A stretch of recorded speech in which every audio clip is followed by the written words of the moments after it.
আসসালামু আলাইকুম প্রিয় দর্শক, অন্যমঞ্চে আলোচনায় আপনাদের সকলকে আমন্ত্রণ জানাচ্ছি। সরকারের 100 দিনের বেশি পেরিয়ে গেছে, মন্ত্রীরা বিভিন্ন দেশে সফর করছেন, কিন্তু স্বয়ং প্রধানমন্ত্রী তারেক রহমান তিনি এখন পর্যন্ত কোনো দেশে যাননি। তার বিদেশ সফর আসলে শুরু হবে কোন দেশ দিয়ে? তিনি কি প্রথমে চীনে যাবেন, ভারতে যাবেন, নাকি মালয়েশিয়ায় যাবেন? কেন তার এই বিদেশ সফর নিয়ে এত দেরি হচ্ছে বা এত কথা হচ্ছে? আজকে এই বিষয়টি নিয়ে আলোচনা করব, শেষ পর্যন্ত সাথে থাকবেন। ক্ষমতায় আসার পরে অনেকেই ধরে নিয়েছিলেন যে তারেক রহমানের প্রথম বিদেশ সফর হবে ভারত, এবং 17ই ফেব্রুয়ারি তিনি শপথ নিয়েছেন। মার্চ মাসেই তার ভারত সফরে যাবার কথা ছিল, এবং আমরা দেখেছি যে বাংলাদেশের পররাষ্ট্রমন্ত্রী ডক্টর খলিল মরিশাস যাবার পথে ভারতে কিছুদিন ছিলেন, এবং তখন তিনি ভারতের মন্ত্রী এবং অজিত দোভাল অনেকের সাথেই গুরুত্বপূর্ণ মিটিং করেছেন।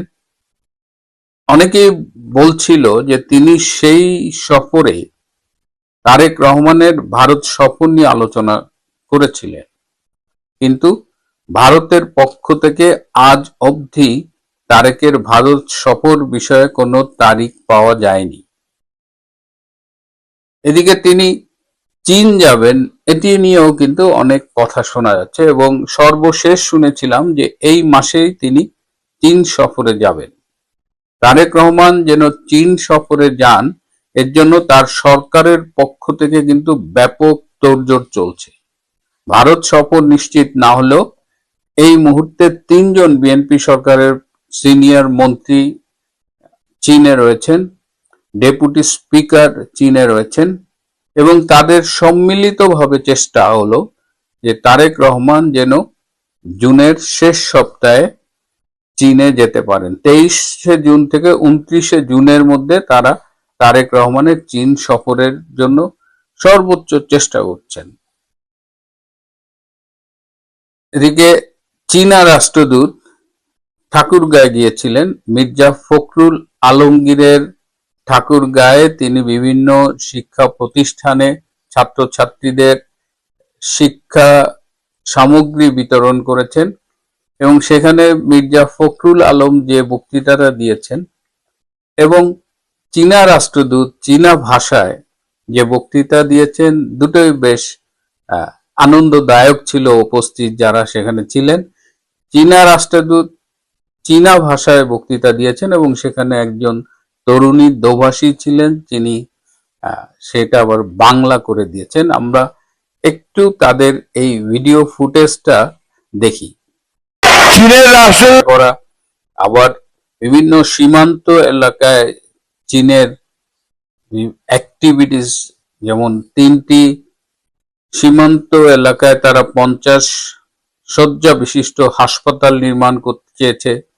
ঠাকুরগাঁয়ে তারা আগামী বছর একটি প্রতিনিধি দল পাঠাবেন, সেখানে ইন্ডাস্ট্রি করবার কথা বলা হয়েছে। এর আগে বরগুনায় চীনা রাষ্ট্রদূত গিয়েছিলেন, যেখানে একটি ড্রোনকে নিষ্ক্রিয় করা হয়েছিল এবং জেলেরা পেয়েছিলেন। তো চীন সারা বাংলাদেশ দাপিয়ে বেড়াচ্ছে। তো চীন যখন সারা বাংলাদেশ দাপিয়ে বেড়াচ্ছে, তখন মার্কিন রাষ্ট্রদূত বেন ক্রিস্টেনসনের ভূমিকা আসলে কি হওয়া উচিত? তার তো চাকরি থাকার কথা না, কারণ তিনি সিনেটে যে ইন্টারভিউটা দিয়েছিলেন বাংলাদেশে রাষ্ট্রদূত হিসেবে ফাইনাল মনোনীত হবার আগে, সেখানে তাকে প্রশ্ন করা হয়েছিল বাংলাদেশে চীনের প্রভাব তিনি কিভাবে কমাবেন, এবং তিনি বলেছিলেন তিনি চেষ্টা করবেন। কিন্তু এখন দেখা যাচ্ছে যে তিনি আসার পরে বাংলাদেশে চীনের প্রভাব আগের যে কোনো সময় চাইতে অনেক বেশি বেড়ে গেছে, এবং তারই লক্ষণ আমরা দেখছি।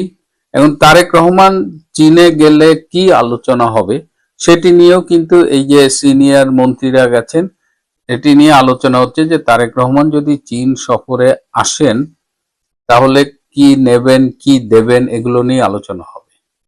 তো ভারতে যাবেন, চীনে যাবেন, কিন্তু তার সফরের ডেটটা আমরা পাচ্ছি না। এটাই সমস্যা, যে তিনি আসলে কবে যাবেন। এই যে মালয়েশিয়া যাবেন বলে আবার শুনলাম, সেই মালয়েশিয়া যাওয়াটাও এখনো নিশ্চিত হতে পারছে না। তার মানে কি তারেক রহমানের বিদেশ সফরটা ঝুলে আছে এবং এটা কি তারেক রহমানের সরকারের আন্তর্জাতিক কূটনীতির দেউলিয়ত থেকে প্রমাণ করে কিনা সেটা নিয়ে কিন্তু ইতিমধ্যে ফিসফাস শুরু হয়ে গেছে। অনেকেই বলছেন তারেক রহমানের প্রথম বিদেশ সফর যদি চীন হয় তাহলে সেটা খুবই ভালো, তার প্রথম বিদেশ সফর যদি চীন না হয় তাহলে সেটা আরো ভালো। এইটা একটা কূটনৈতিক মারপ্যাচের কথা হয়ে গেল। এই যে তারেক রহমানের যে চীনের সাথে মাখামাখি বা তার সরকারের পক্ষ থেকে যে চীন প্রীতি, এটা অন্যান্য পরাশক্তিগুলো কিভাবে দেখছে, ভারত কিভাবে নিচ্ছে। এই যে সীমান্ত এলাকায় চীনকে নিয়ে বিভিন্ন স্থাপনা তৈরি করা হচ্ছে, লালমনিরহাটে যে এয়ারবেস আছে সেখানে চীনা উপস্থিতি, সবকিছু তো ভারত খুব একটা ভালোভাবে নিচ্ছে বলে মনে হয় না। এবং এই সময় ভারতের নতুন রাষ্ট্রদূত এলেন দীনেশ ত্রিবেদী। এই প্রথম একজন প্রবীণ রাজনীতিবিদকে তারা রাষ্ট্রদূত হিসেবে বাংলাদেশে পাঠালো। প্রবীণ রাজনীতিবিদই শুধু না, তিনি কেন্দ্রীয় মন্ত্রীও ছিলেন এবং তিনি চমৎকার বাংলা বলেন। এই পশ্চিমবঙ্গের রাজনীতির সাথে তিনি দীর্ঘদিন জড়িত থাকার কারণে তিনি বাংলা বলেছেন এবং তিনি বেনাপোল সীমান্ত দিয়ে বাংলাদেশে এসেছেন গতকাল এবং তার প্রথম দিনের চলার পথে তিনি পদ্মা সেতু হয়ে এসেছেন, পদ্মা সেতুতে নেমেছেন এবং যশোরে তিনি যে কথাগুলো বলেছেন, তিনি দুই দেশের বৃহত্তর ঐক্যের কথা বলেছেন। 140 কোটির ভারত আর 20 কোটির বাংলাদেশ মিলে 160 কোটি, তাদের একই আকাশ একই বাতাস। এই কথাটাকে খুব ভালোভাবে খোলা মনেও নেওয়া যায়, আবার এটাকে বেশ এটার বিরোধিতা করবার মতো অনেক সুযোগ আছে। এমন একটা ঘুগলি তিনি প্রথম দিনেই ছেড়েছেন। তো এখন কথা হচ্ছে যে তিনি দুই দেশের ঐক্য মানে কি, বাংলাদেশ ভারত এক হয়ে যাবে। আবার আরেকটা কথা হচ্ছে বাংলাদেশ ভারতের ঐক্যের কথা বলছেন, তাহলে সার্ক কি দোষ করলো? তো এই কূটনীতির এই খেলাগুলো চলছে। বাংলাদেশ আসলে আন্তর্জাতিক কূটনীতিতে যে কোন দিকে যাচ্ছে, কার বন্ধু হতে যে কার শত্রু হয়ে যাচ্ছে, এই আলোচনাগুলো কিন্তু হচ্ছে। এবং এই বাংলাদেশ চীনের এই সম্পর্ক, সেটা নিয়ে ভারত এবং আমেরিকার উদ্বেগ, ঠিক তখন আমরা দেখছি যে এই যে ইসলামী ব্যাংক নিয়ে বিএনপি সরকার এবং জামাতে ইসলামের মধ্যে যে একটা টাগ অফ ওয়ার শুরু হয়েছে, ঠিক সেখানে এই দ্বন্দ্ব মেটাতে সক্রিয় হয়েছেন মার্কিন রাষ্ট্রদূত বেন ক্রিস্টেনসেন। নিন্দুকেরা বলছে যে একটা দেশ কোন পর্যায়ে গেলে তার নিজেদের ব্যাংকিং ইস্যুতেও বিদেশি রাষ্ট্রদূতের হস্তক্ষেপ করতে হয়। এটা কি বাংলাদেশের জন্য খুব সম্মানজনক, নাকি বেন ক্রিস্টেনসেনের আসলে কাজের পরিধিটা বা তার সীমাটা তিনি নিজেই হয়তো জানেন না, যেখানেই যখন ইচ্ছে হচ্ছে তিনি স্টেপ ইন করে যাচ্ছেন? একজন রাষ্ট্রদূত কি এটা করতে পারে, না এটা কূটনৈতিক শিষ্টাচারের মধ্যে পড়ে? প্রিয় বন্ধুরা, আজ এই পর্যন্তই। ভালো থাকবেন, সুস্থ থাকবেন, তার চেয়েও জরুরি হলো নিরাপদে থাকবেন। সবাইকে অনেক ধন্যবাদ। আসসালামু আলাইকুম রহমতুল্লাহি।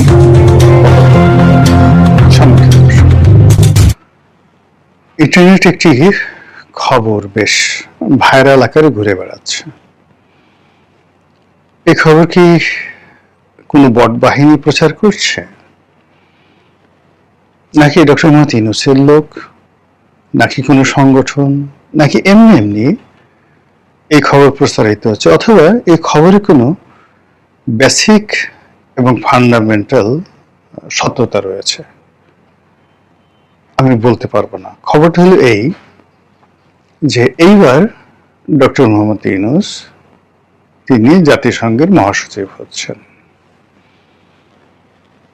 তো আলোচনা হচ্ছে, ইউনূসের যারা ভক্ত তারা তো মহা খুশি যে স্যার এটা হতেই পারেন।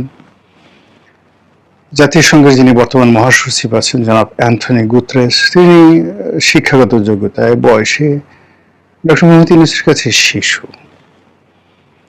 এছাড়া ডক্টর মোহাম্মদ ইউনূসের আস্থাভাজন, করুণাভাজন, তার শিষ্য, তিনি যাকে নিয়োগ দিয়েছেন সেই ব্যক্তি এখন জাতিসংঘের সবচেয়ে আনুষ্ঠানিক সেলিব্রিটি যে পোর্টফোলিও রয়েছে, মানে দৃশ্যত যেমন জাতীয় সংঘের সবচেয়ে ইফেক্টিভ এবং পাওয়ারফুল সংস্থা হলো নিরাপত্তা পরিষদ। সেটির 5 জন স্থায়ী সদস্য আছে, আপনারা সবাই জানেন, এবং সেখানে নিরাপত্তা পরিষদের যারা সদস্য, ওই নিরাপত্তা পরিষদের যিনি চেয়ারম্যান থাকেন, কার্যকরী কমিটি যারা সদস্য থাকেন, তারা অত্যন্ত শক্তিশালী। কিন্তু আমরা যেটা দেখি সেটি হলো জাতিসংঘের সাধারণ পরিষদের বার্ষিক অধিবেশন, জেনারেল অ্যাসেম্বলি, যেখানে সবাই যান। একজন সভাপতি মনোনীত হন 1 বছরের জন্য, এবং যারা রাষ্ট্রপ্রধান, সরকার প্রধান সেখানে বক্তব্য দিতে যান, সবাই তাকে মাথা নুইয়ে কুর্নিশ করে পার্লামেন্টে বা উচ্চতর আদালতে যেভাবে বিচারকরা বসেন সেইভাবে সেই সাধারণ পরিষদের সভাপতি বসে থাকেন, এবং তাকে অ্যাড্রেস করে, মাননীয় স্পিকারকে অ্যাড্রেস করে যেভাবে কথা বলা হয়, মাই লর্ড যেভাবে বিচারপতিকে, প্রধান বিচারপতিকে বা সিটিং জাজ যিনি মানে এখানে প্রেসাইড ওভার করেন, তাকে উদ্দেশ্য করে যেভাবে আইনজীবীরা কথাবার্তা বলে, ঠিক সেইভাবে তাকে সম্বোধন করতে হয়। তো সেই দিক থেকে যেটা হচ্ছে যে ডক্টর মোহাম্মদ ইউনূসের যিনি স্নেহভাজন জনাব খলিলুর রহমান, বাংলাদেশের পররাষ্ট্রমন্ত্রী, তো বাংলাদেশের পররাষ্ট্রমন্ত্রী জনাব খলিলুর রহমান অনেক যোগ্যতম ব্যক্তি, কিন্তু আমরা তাকে চিনতাম না, আমরা তাকে জানতাম না। আমরা তাকে জেনেছি ডক্টর মোহাম্মদ ইউনূসের কল্যাণে, আর তাকে যতটুকু পরিচয় করিয়ে দিয়েছেন তার গুরুত্ব এবং তার বিশালত্ব সম্পর্কে, সেটা হলো প্যারিস থেকে পিনাকি ভট্টাচার্য। তো সেই ক্ষেত্রে সেই খলিলুর রহমান সাহেব যদি জাতিসংঘের সাধারণ পরিষদের সভাপতি হতে পারেন, তাহলে ডক্টর মোহাম্মদ ইউনূসের জন্য জাতিসংঘের মহাসচিব হওয়ার তো কোনো ব্যাপারই না। এটা ডিমও না, ডিম ভর্তাও না, আলু ভর্তাও না, এটা উনি চাইলেই হতে পারেন। এটা ওনার যারা লোকজন তারা বিশ্বাস করে, এবং উনি যাদেরকে তৈরি করেছেন ওনার চারিপাশে, এটা এক ধরনের ইংরেজিতে একটি শব্দ আছে, সেডাকশন, মানে সবাইকে মোহবিষ্ট করে, মোহগ্রস্ত করে তুমি কেমন করে গান করো হে গুণী। আমরা যেভাবে গুরুদেব বানাই, আমরা যেভাবে পীর বানাই, আমরা যেভাবে মাজারকে পুজো করি, আমরা যেভাবে তাল গাছকে পুজো করি, বট গাছকে পুজো করি, বা আরো অনেক দেবালয়কে কেন্দ্র করে আমরা অনেক কিছুই করি, তদ্রূপ কিছু মানুষ আছে যারা এই দুনিয়াতে একটা মোহ তৈরি করতে পারে, সেটা যেভাবে হোক না কেন, এ যুগে আছে, আদি যুগে ছিল। তো সেই দিক থেকে আপনি ধরুন ভগবান রজনীশ, আমেরিকার মতো জায়গাতে তার কোটি কোটি ভক্ত, আবার স্বামী বিবেকানন্দ, সারা দুনিয়াতে তার কোটি কোটি ভক্ত ছিল। তো সেই দিক থেকে ডক্টর মোহাম্মদ ইউনূস তিনিও একটা মোহমুগ্ধ আন্তর্জাতিক ভক্তকুল তৈরি করেছেন, যারা আনকন্ডিশনালি তাকে ভালোবাসে। তিনি যা বলেন তাই তারা শুনতে চায়, তিনি কাঁদলে তারা কাঁদে, তিনি হাসলে তারা হাসে, তিনি নাচতে বললে তারা নাচে, এবং এটা আমি নিজে দেখে আসছি। এটা মানে আমি না দেখলে বিশ্বাস করতে পারতাম না। যেমন ধরুন, আমি বেশ কিছুদিন কাজ করেছি আমেরিকার একটা গ্রাম পৌরসভা আছে, মাউন্ট প্রসপেক্ট,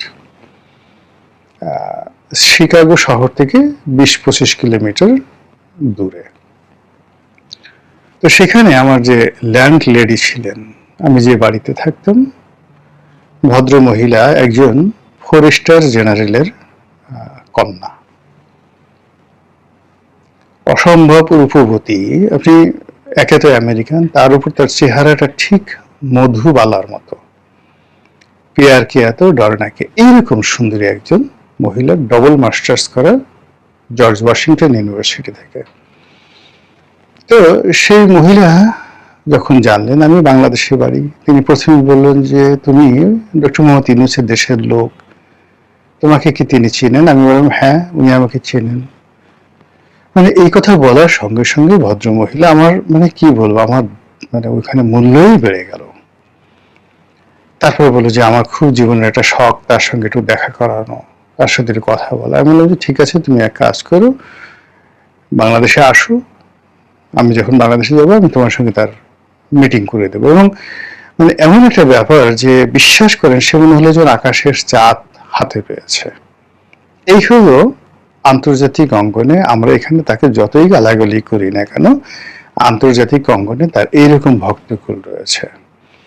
বাংলাদেশে আপনি চিন্তা করেন তার যারা ভক্তকুল রয়েছে, নর্মালি এই ধরনের মানুষ, তাদের কাছে অনেকে যেতে চায় না, কিন্তু আপনি দেখুন তার যারা লোকজন আছেন, সেই নূরজাহান বেগম ধরেন, তারপরে লামিয়া মোর্শেদ ধরেন, তার এই যে দ্বিতীয় স্ত্রী বলেন, তার প্রথম স্ত্রী বলেন, তার প্রথম স্ত্রীর ঘরের কন্যা, দ্বিতীয় স্ত্রীর ঘরের কন্যা, তাদের মধ্যে যে সম্পর্ক, সব মিলে আপনি চিন্তা করেন যে যে ম্যাজিক্যাল ম্যান, এতগুলো একসাথে সামঞ্জস্য করা সম্ভব নয়। তো সেই মানুষটি আমাদেরকে 18 মাস আমাদের দেশটা চালিয়েছেন। বলতে গেলে তিনি কিছুই করেন না, কিন্তু আমরা অবাক বিস্ময়ে তাকে সবাই স্যার ডেকেছি। বিএনপির বাঘা বাঘা নেতারা রাগ হয়ে মনে করছে আজকে নিজের চুল নিজে ছিঁড়ে ফেলবো। তো যারা এখন ফাইনালি চিন্তা করলো যে আমাদের চুল, আমরা ডক্টর মোহাম্মদ ইউনূসের সাথে কিছুই করতে পারবো না, আমাদের চুল আমরা আজকে ছিঁড়ে ফেলবো। যেই না রাগ হয়ে যমুনাতে গেল, যমুনার গেট পার হওয়ার সঙ্গে সঙ্গে তাদের মুখে হাসি চলে আসলো। কোন কামরূপ কামাখ্যার জাদুকরের পক্ষে এই মোহ তৈরি করা সম্ভব নয়। এটাকে ইংরেজিতে বলা হয় সেডাকশন। তো কাজেই তার যে আন্তর্জাতিক অঙ্গনে এই সেডাকশনের মাধ্যমে যে বিশাল একটা ভক্ত শ্রেণী তিনি তৈরি করেছেন, কিংবা ধরুন এই যে 18 মাসের যে ক্ষমতা, এই ক্ষমতাকালীন সময়ে কিন্তু তিনি অনেক লোকে তার ভক্ত বানিয়েছেন, মুরিদ বানিয়েছেন। বিশেষ করে জামাত তো ডক্টর মোহাম্মদ ইউনূসের জন্য জান দেবে। প্রতিটা নেতাকর্মী সারের জন্য সবকিছু তারা করতে পারে। তাদের আমেরিকাতে সংগঠন আছে, ইউরোপে তাদের সংগঠন আছে। তো সব মিলিয়ে এই মানুষটি যদি অলনে ছাড়েন, হঠাৎ করে আপনি দেখেন মানে জাতিসংঘের মহাসচিব হয়ে গেছে, আশ্চর্য হওয়ার কিছু নেই। এটি বললাম ইতিবাচক দিক। এবং এটা আমি বললাম এই কারণে যে এই মানুষের পক্ষে সবকিছু করা সম্ভব, তার পক্ষে সবকিছু করা সম্ভব যেভাবে শেখ হাসিনার পক্ষে সবকিছু করা সম্ভব ছিল। শেখ হাসিনাকে নিয়ে দুটো উদাহরণ দিলে আপনি বুঝতে পারবেন যে তিনি যাদেরকে মুগ্ধ করেছিলেন, তারা তার সম্পর্কে কি ধারণা পোষণ করতেন। তো নামই বলি মানে যাতে আপনাদের গল্পগুলো মজা লাগে। একবার ডক্টর মুনতাসির মামুন, তার সঙ্গে আমার একটা টেলিভিশন টক শো ছিল এটিএন নিউজে। উনি হাসছেন, একা হাসছেন। তাই বললাম স্যার কেন হাসছেন? তো বলে যে রনি, একটা জিনিস মনে করে আমি হাসছি। সেদিন সম্ভবত পাকিস্তানের সঙ্গে বাংলাদেশে খেলা হচ্ছিল, ক্রিকেট খেলা। তো সকালবেলা মুনতাসির মামুন সাহেব যখন গেলেন, খেলা তখন শুরু হয়নি। তো এখন শেখ হাসিনা বললেন যে আপনি কোন দলে? তো উনি বললো যে আমি তো পাকিস্তানের সাপোর্টার। মুনতাসির মামুন তো বললো পাকিস্তানের সাপোর্টার, আপনি তো আজকে ফেল করবেন, আজকে বাংলাদেশ জিতবে। তো মুনতাসির বললেন ম্যাডাম বা আপা, এটা কি করে সম্ভব? এটা তো একেবারে হবার নয়। বলা যে এটা সম্ভব। বলে কিভাবে? বলে আমি স্বয়ং গ্যালারিতে থাকবো, আমাকে দেখলে আমার প্লেয়াররা এত খুশি হয়ে যাবে এবং আমি গ্যালারিতে থাকা মানেই বাংলাদেশ দল জয়লাভ করবে। সালটা আমার মনে নেই। আমরা যখন টক শো গেলাম তার আধা ঘন্টা বা 15 মিনিট আগে ওই খেলাটার ফলাফল ঘোষিত হলো এবং বাংলাদেশ পাকিস্তানকে পরাজিত করে জিতে গেল। ওই দৃশ্য দেখে মুনতাসির মামুন রীতিমতো টাসকি খেয়ে গেলেন যে হাউ ইট ইজ পসিবল, এতটা প্রফেসি থাকে কি করে একটা মানুষের, এতটা অলৌকিক ক্ষমতা থাকে কি করে। এই গেল একটা। 2 নম্বরে হলো যে আমাদের ধীরেন্দ্রনাথ শম্ভু বরগুনার এমপি, খুব ভালো সম্পর্ক, বন্ধুর মতো সম্পর্ক। তা আমি এমপি না 2021 সনের দিকে সামহাউ জেলা রাজনীতি সে ফ্রাস্ট্রেটেড। তা আমাকে দিন বলতেছিল যে রনি ভবিষ্যতে দেখতেছি না, তোমারও নাই আমারও নাই। আমি বললাম যে কেন? দিন যত যাচ্ছে শেখ হাসিনা ক্ষমতা বাড়ছে, বুদ্ধি বাড়ছে, চেহারা বাড়তেছে, শক্তি বাড়তেছে, কোনো কিছুতে তো ঘাটতি লক্ষ্য করতেছি না। গেল এটা ধীরেন্দ্রনাথ শম্ভুর কথা। এবার আসেন ঢাকা বিশ্ববিদ্যালয়ের 2 জন মানে ভাইস চ্যান্সেলর একটা অনুষ্ঠানে আমি ছিলাম। আমার পাশে এই যে বিখ্যাত ভাইস চ্যান্সেলর যিনি মানে যাকে সমালোচিত হয়েছেন চা সমোসা সিঙ্গারা এই নামে, তো তিনি আমার পাশে বসছেন। আর একটু দূরে তিনি বসছেন হলো ডক্টর আরিফিন সিদ্দিকী সাহেব।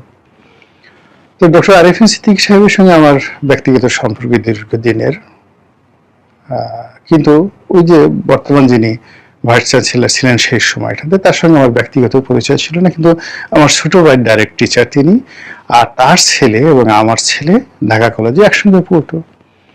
তো তিনি আমার সঙ্গে খুব ভাব জমালেন, কথা বললেন যে রনি ভাই, আপনার ভাই আমার ডিপার্টমেন্টের ছাত্র, ইতিহাসের ছাত্র বা ইসলামের ইতিহাসের ছাত্র, আমি আপনার ছেলে আমার ছেলে একসাথে পড়তো, আমি আপনার খুব ভক্ত, খুব ইত্যাদি ইত্যাদি কথাবার্তা বলছে।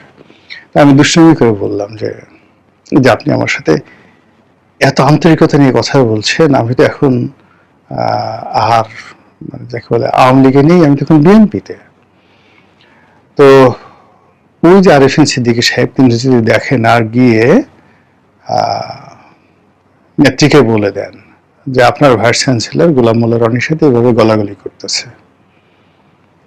তো উনি আমার এই কথাটা শুনে ভয় পেয়ে গেলেন, বললেন যে আপনি ঠিকই বলেছেন রনি ভাই, আরিফিন সিদ্দিকের পক্ষে এটা সম্ভব, হি ক্যান ডু এভরিথিং। আর আরিফিন সিদ্দিকী যদি এই কথা বলে তাহলে শেখ হাসিনা বিশ্বাস করে এবং তার পক্ষে সবকিছু করা সম্ভব। তো এই যদি হয় শেখ হাসিনার সম্পর্কে তার আশেপাশের লোকজনের বক্তব্য একেবারে 3টি প্র্যাকটিক্যাল, আপনারা মানে এদের সঙ্গে চেক করতে পারেন, তারা সবাই জীবিত আছেন। তো সেক্ষেত্রে ডক্টর মোহাম্মদ ইউনূস সম্পর্ক তার যারা লোকজন আছে একই চিন্তা করে, তার পক্ষে সবকিছু সম্ভব। এটা হলো ইতিবাচক। আর নেতিবাচক হলো যে he needs some breathing time. সারা বাংলাদেশ তার বিরুদ্ধে মিছিল করতে চাচ্ছে, তাকে ধরতে চাচ্ছে, ঢিল মারতে চাচ্ছে, মামলা দিতে চাচ্ছে, মোকদ্দমা দিতে চাচ্ছে, বাপ মা তুলে গালাগালি করতে চাচ্ছে, কিন্তু কার্যত এই মুহূর্তে তার হাতে কোনো অস্ত্র নেই, তার কার্যত কোনো ক্ষমতা নেই, তার কোনো ন্যারেটিভ তৈরি করার মতো কোনো অবস্থা নেই, কোনো মিডিয়া দেশি বিদেশি কেউ তাকে নিয়ে মাতামাতি করছে না। তার একটা ফেসবুক পেজ আছে, সেখান থেকে মাঝে মধ্যে সে বিবৃতি দিচ্ছে, ইউনূস সেন্টারের পক্ষে বিবৃতি দিচ্ছে, তাও মানে এটার কতটা লাইক হলো এটা যেন মানুষ দেখতে না পারে, এই জন্য ওটা অফ করে রাখা হয়েছে। এই হলো তার বাস্তবায়ন অবস্থা। তো সেই ক্ষেত্রে যেহেতু তিনি মার্কেটিং এর মানুষ, প্রতিপক্ষকে ভয় দেখানো, তার কদর সৃষ্টি করা, অন্তত পক্ষে 1-2 মাস 3 মাসে যে যতদিন পর্যন্ত জাতিসংঘের মহাসচিব নতুন মহাসচিব দায়িত্বভার গ্রহণ না করেন ততদিন পর্যন্ত যদি মানুষকে ভয় দেখানো যায়, ইভেন তারেক রহমানকে ভয় দেখানো যায়, শেখ হাসিনাকে ভয় দেখানো যায়, দিল্লিকে ভয় দেখানো যায়, নরেন্দ্র মোদীকে ভয় দেখানো যায়, তাহলে সেটা তার জন্য একটা বিরাট প্রাপ্তি, হলেও হতে পারে আবার নাও হতে পারে। মহান আল্লাহ আমাদের সবাইকে হেদায়েত দান করুন এবং হেফাজত করুন। আসসালামু আলাইকুম ওয়া রাহমাতুল্লাহি ওয়া বারাকাতুহু।